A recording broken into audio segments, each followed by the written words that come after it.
It was well past midnight, and the highway gas station sat quietly against the darkness, its neon lights barely pushing back the night. The signs flickered softly, the air smelled of diesel and cheap coffee, and the occasional passing car sliced through the silence before disappearing again. This was supposed to be nothing more than a routine stop: fuel up, stretch tired muscles, grab a quick drink, and get back on the road. Everyone moved on autopilot, worn down by miles and hours, focused only on reaching the next destination.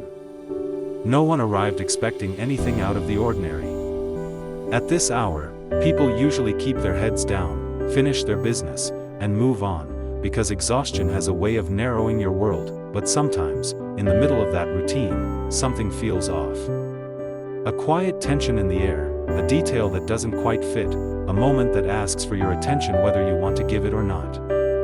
And when that feeling shows up, the night stops being just another night. It becomes a test. A test of awareness, of courage, and of what kind of person you choose to be when no one is watching. Because some stops are just pauses in a journey, while others become the moment where an ordinary road trip turns into a life-changing decision. Then, without warning, the moment revealed itself. A little farther from the pump sat an old white cargo van, engine still running, windows dark with heavy tint. At first glance, it looked no different from any other vehicle passing through at that hour. But then a small hand appeared, pressed flat against the glass, pale and trembling, as if it had used every ounce of strength just to be seen. Behind it was a child's face, eyes wide with fear, streaked with tears, silently shaping words that were impossible to ignore. "Help me." For a few seconds, everything else disappeared. The noise, the movement, the late-night routine all faded into the background. The child lifted a crumpled piece of paper to the window, written in shaky letters that left no room for doubt: "Kidnapped." It wasn't dramatic or loud. It was quiet, careful, and heartbreaking. This wasn't a scene from a movie, it was a real child making a desperate, calculated choice in the only way she could. That small sign wasn't just a message, it was her last hope.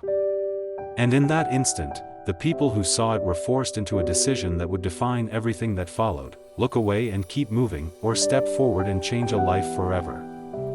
After that silent plea, no one froze and no one panicked. There were only a few seconds to react, but in those seconds, decisions were already being made. Without raising their voices or drawing attention, everyone moved with purpose, each person instinctively understanding what needed to be done.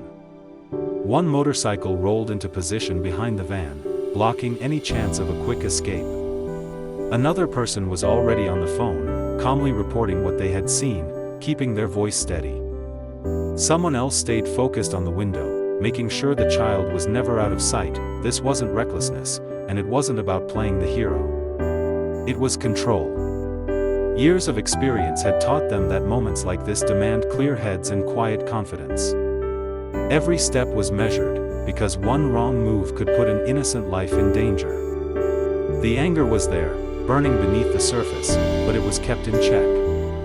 Emotions didn't lead the way, responsibility did. In that moment, they weren't thinking about consequences, recognition, or fear. They were thinking about one thing only: keeping that child safe until help arrived. And when people act with that kind of focus and restraint, courage stops being loud and becomes something far more powerful. Inside the gas station, the tension had a different shape. The man at the counter looked restless, shifting his weight, tapping his fingers, glancing toward the windows far more often than someone buying snacks ever should. There was something off in the way he moved, like his body knew trouble was coming before his mind was ready to accept it. When he finally noticed the motorcycles positioned near the van, the color drained from his face. The calm he had been pretending to wear slipped away, replaced by raw panic. As he turned toward the door, he found his path quietly blocked. No shouting, no threats, just a solid presence standing in his way, steady and unmoving. The air between them felt heavy, stretched tight by the knowledge that one wrong decision could make everything spiral out of control.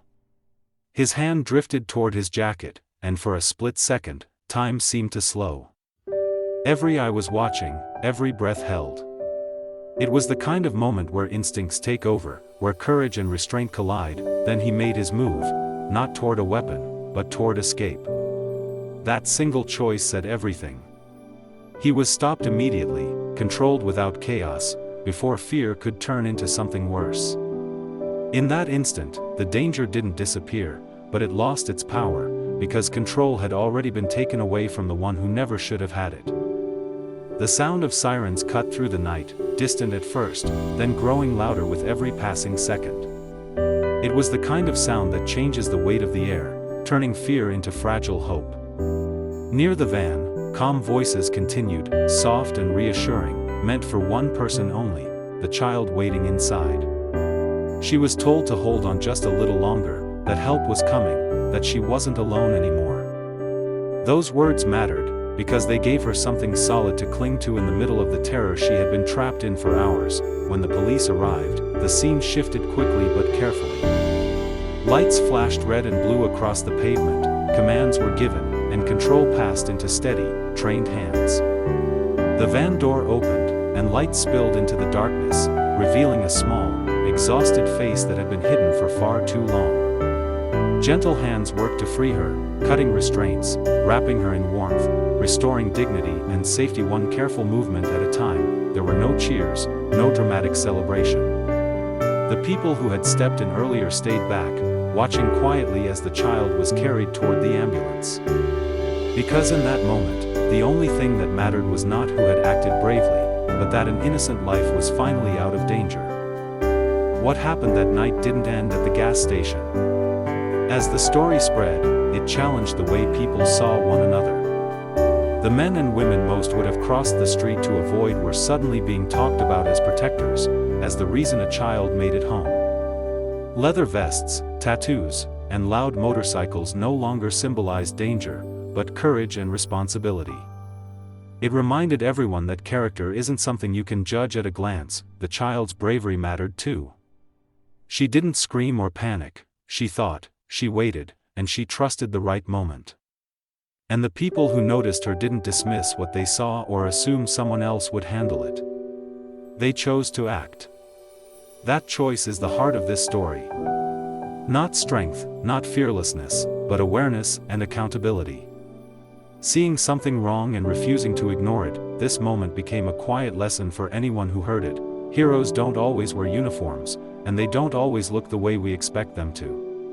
Sometimes they're just ordinary people who decide that walking away isn't an option. Because real courage isn't about how tough you appear, it's about what you're willing to stand up for when it truly matters.